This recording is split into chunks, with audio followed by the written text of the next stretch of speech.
Hello everyone, आज हम depreciation का चैप्टर देखेंगे कि किस तरीके से हम प्लांट एंड मशीनरी पर डेप्रिसिएशन इम्प्लीमेंट करते हैं। और जब मेथड चेंज होता है एसएलएम से डब्ल्यूडीवी या डब्ल्यूडी से डीवी से एसएलएम मेथड बदलता है तो किस तरीके से उसका प्रोस्पेक्टिव इफेक्ट होता है। देखिए तो क्वेश्चन पढ़ते हैं। The book value of the plant and machinery on 1 January 2018 was 2 lakh. 1 जनवरी 2018 को एक मशीनरी थी जिसकी वैल्यू बुक वैल्यू 2 लाख है। और new machinery for 10,000 was purchase. एक मशीनरी परचेज की गई है 10,000 की 1 अगस्त 2018 में, 1 अक्टूबर 2018 में। एंड फॉर ₹20,000 ऑन 1 जुलाई 2019। और 1 जुलाई को 20,000 रुपये की एक मशीनरी परचेज की गई है। On 1 April 2020 a machine whose book value has been 30,000 on 1 January 2018 was sold for 16,000। देखिए एक मशीनरी है जो कि 1 जनवरी 2018 में 30,000 रुपये की थी और उसे बेचा गया है 1 अप्रैल 2020 में 16,000 रुपये का। ठीक है। Depreciation had been charge at 10% per annum. Depreciation charge कितने से किया जाता है? 10% से। और मेथड है हमारा एसएलएम मेथड और 2018 से उस डेप्रिसिएशन को चार्ज किया जाता है। It was decided in 2020 that depreciation at the rate of 20% per annum on depreciating balance method.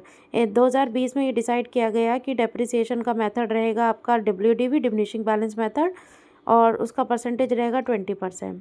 Are charge with the prospective effect. अब प्रोस्पेक्टिव इफेक्ट भी दिखाना है और ये प्रोस्पेक्टिव इफेक्ट हम कब शो करता है? हम क्वेश्चन में दिखाते हैं जब कोई मशीनरी सेल होती है। ठीक है, तो हम देखते हैं क्वेश्चन। हेलो एवरीवन, मेरे चैनल में आपका स्वागत है। मैं आज आपको एक डेप्रिसिएशन का क्वेश्चन करा रही हूँ जिसके अंदर हम प्रोस्पेक्टिव इफेक्ट भी देखेंगे। देखिए तो सबसे पहले हमने परफॉर्मा अपना बना लिया, अपना टेबल बना दी, प्लांट एंड मशीनरी अकाउंट लिखा। फिर उसके बाद देखेंगे 1 जनवरी 2018 में आपने ओपनिंग बैलेंस लिखा है जो क्वेश्चन में दे रखा है 2 लाख रुपये। फिर उसके बाद एक और मशीनरी परचेज की गई है 1 अक्टूबर 2018 में कैश अकाउंट करके हमने 10,000 रुपये की वो मशीनरी है वो शो कर दी। अच्छा, तो अभी हमारा 1 अप्रैल 2018 से हमारा डेप्रिसिएशन का मेथड कौन सा फॉलो हो रहा है? एसएलएम मेथड, और वो भी 10% से। ठीक है। अभी देखिए डेप्रिसिएशन अब हम 2 लाख पे निकालेंगे 10% तो कितना निकलेगा? 20,000 रुपये। ठीक है। उसके अलावा ये मशीनरी जो अक्टूबर में खरीदी है तो इसके ऊपर कितने कितने महीने का डेप्रिसिएशन लगेगा? पूरे साल का नहीं लगेगा क्योंकि अक्टूबर में खरीदा है तो अक्टूबर नवंबर दिसंबर 3 महीने का इसके अंदर डेप्रिसिएशन लगेगा। तो 10,000 का आप 3 महीने का 10% पे निकालेंगे तो आपका 250 आएगा। ठीक है। अब दोनों को ऐड करके हमने यहाँ डेप्रिसिएशन लिख दिया। अब क्या करेंगे, इसमें से इसको लेस करेंगे तो 1,80,000 आएगा ना। 2 लाख में से 20,000 को लेस करेंगे तो 1,80,000 की मशीनरी बच जाएगी। और 10,000 में से 250 लेस करेंगे तो 9,750 की ये मशीनरी बचेगी। तो दोनों को टोटल करके ये वाली एक्चुअल में मशीनरी का टोटल वैल्यू आएगी। ठीक है, लेस करने के बाद डेप्रिसिएशन को। ठीक है, अब नेक्स्ट ईयर में चलते हैं 2019 में। अब 2019 में लिखेंगे ओपनिंग बैलेंस यही वाला, बस हम इसको बाइफरकेट करके लिख रहे हैं क्योंकि ये ईजी रहता है, आपको लास्ट तक कन्फ्यूजन नहीं रहेगी क्वेश्चन में, ना एग्जामिनर को ना आपको। तो 1,80,000 और 97 ये लिख दिया हमने, सेम अमाउंट ऊपर से उतार दिया। फिर इसके बाद हम क्या करेंगे, एक और मशीनरी, बहुत ध्यान से देखिएगा क्वेश्चन में एक और मशीनरी दे रखी है। 1 जुलाई 2019 में एक और मशीनरी परचेज की गई है 20,000 की। कब खरीदी गई है? 1 जुलाई में, मतलब कि इसके ऊपर डेप्रिसिएशन कितने महीने का लगेगा?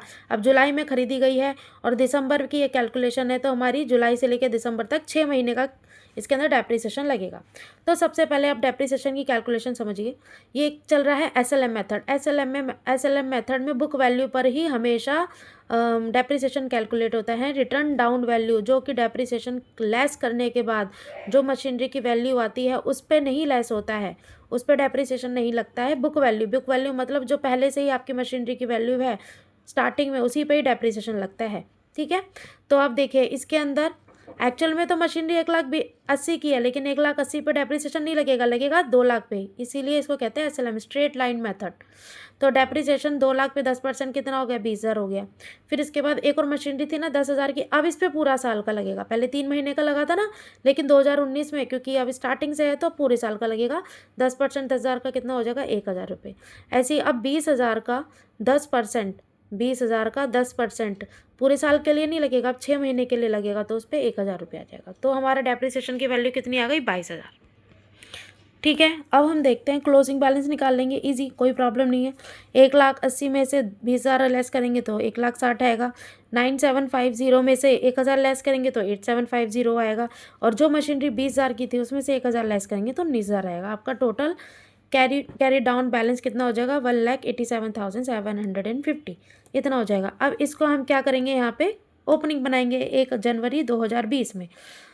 1 जनवरी 2020 में हमने एज इट इज़ लिख दिया और कुछ नहीं किया है, ठीक है। यहाँ तक आपको समझ में आया। अब इसके बाद ये इंपॉर्टेंट एडजस्टमेंट है, ध्यान समझिए। अब क्या हो रहा है, एक मशीनरी थी 1 जनवरी जो 2018 में एक मशीनरी थी जो कि थी 30,000 की, ठीक है, और उसको 1 अप्रैल 2020 में बेच दिया गया 16,000 रुपये में। अब आप ध्यान से देखिएगा, इसके अंदर हमारा एक जो डेप्रिसिएशन का मेथड भी चेंज हो गया है। 1 जनवरी 2020 में मेथड क्या चेंज हुआ है, स्ट्रेट लाइन से WDV मेथड हम यूज़ करने लग गए और परसेंट भी 10% से कितनी हो गई है, बढ़ के 20% हो गई है। अब देखिए कैसे कैलकुलेशन करने हैं, यही सबसे ज़्यादा इंपॉर्टेंट होता है क्वेश्चन में। वर्किंग नोट बनेगा जी इसका, कैसे बनेगा, calculation of loss on machine sold. जो भी मशीन सोल्ड हुई है उसका हम कैलकुलेशन करेंगे, और कैसे करेंगे ये आप बहुत ध्यान समझिए। सबसे पहले लिखेंगे कॉस्ट ऑफ मशीन।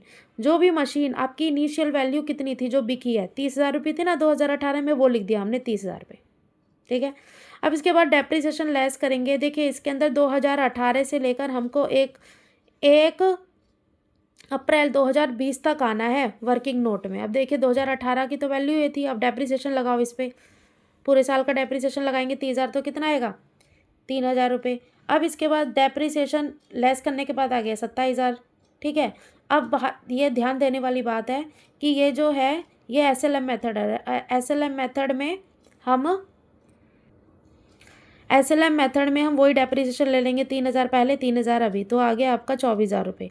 अब 24,000 रुपये का ना आपको 3 महीने का डेप्रिसिएशन लगाना है। कौन सी डेट का, 1 जनवरी 2020 से लेकर 1 अप्रैल 2020 तक। तो कितने महीने बने, 3 महीने बने। लेकिन इस साल में डेप्रिसिएशन का मेथड चेंज हो गया, WDV हो गया, तो जो आपकी वैल्यू लेस करने के बाद आई ना 24,000, उस पर डेप्रिसिएशन लगेगा 20%।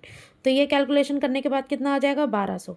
लेस करने के बाद आएगा 22,800। देखो एक्चुअल में आपकी वैल्यू आज की डेट में ये है, और ये वाली मशीनरी को कितने में बेचा जा रहा है, 16,000 में। अब कोई मशीनरी 22,800 की है, उसे 16,000 में बेचोगे तो उस पर लॉस होगा ना, कितने का, 6,800 का। तो 6,800 आपका ये मेन वर्किंग नोट था जो निकालना था, लॉस आया आपका 6,800 रुपये। अब देखिए कैसे लिखेंगे यहाँ, ये वाली जितनी 3 मैंने चीज़ें लिखी है ना, ये जो मशीनरी बिकी है उसकी लिखी है। कैसे लिखिए देखिए, सबसे पहले लिखेंगे उस मशीनरी का डेप्रिसिएशन। तो डेप्रिसिएशन इस साल का मतलब 1 जनवरी 2020 से लेकर 1 अप्रैल 2020 तक का उसका डेप्रिसिएशन कितना है, उसका डेप्रिसिएशन 1,200 है। ये निकाला है ना हमने, ये 1,200 आया है। कैसे, 24,000 का 20% 3 महीने के लिए, तो 1,200 आया गया। अब वो कैश माने जो कितने का बिका है, वो सेल प्राइस कितना है उसका, तो सेल प्राइस कितना है हमारा, 16,000 में वो मशीनरी बिक गई है, ठीक है। और उसके बाद देखो 16,000 में बिकी और लॉस हो गया ना कितने का, 6,800 का, ठीक है। अब इसके बाद ये हो गया। अब एक चीज़ ध्यान से समझिएगा, ये जो 24,000 की वैल्यू थी ना मशीनरी की, ये इस वाली मशीनरी में ही ऐड है कहीं पे, मतलब इन मशीनों में से ही वो एक मशीनरी है। अलग से अमाउंट तो दिख नहीं रहा, लेकिन ये 1,60,000 के अंदर ही वो मशीनरी है 24,000, ये बात समझिए आप, ठीक है, वो ही बिकी है। अब देखिए अब डेप्रिसिएशन कैसे कैलकुलेट करेंगे, बाय डेप्रिसिएशन अकाउंट। 24,000 मैंने आपको क्या बताया, जो भी ये 24,000 की मशीनरी बिकी है, ये 24,000 की, ये किसका पार्ट है, इस मशीनरी का पार्ट है, तो इसमें से 24,000 लेस करेंगे। जब हम 18,750 में से 24,000 लेस करेंगे, क्योंकि ये तो बिक गई, अब तो नहीं है, तो हम इस पर डेप्रिसिएशन आगे का नहीं लगाएंगे, तो आएगा 163,750। अब इस पर 20% लगाएंगे। 20% कौन सा वाला है, ये diminishing balance method, WDV method, इस पर 20% लगाएंगे पूरे साल का। पूरे साल का लगाएंगे तो डेप्रिसिएशन हमारा आ गया 32,750, ठीक है। अब आप इसको ऐड करिए, इसमें से लेस कर दीजिए, आपका बैलेंस आएगा 1,31,000। तो ये आपका बैलेंस शीट है। ये क्वेश्चन इस तरीके से ही होगा, आप इसको समझ लीजिए। कोई कन्फ्यूजन है तो कमेंट बॉक्स में पूछिए। Thank you everyone.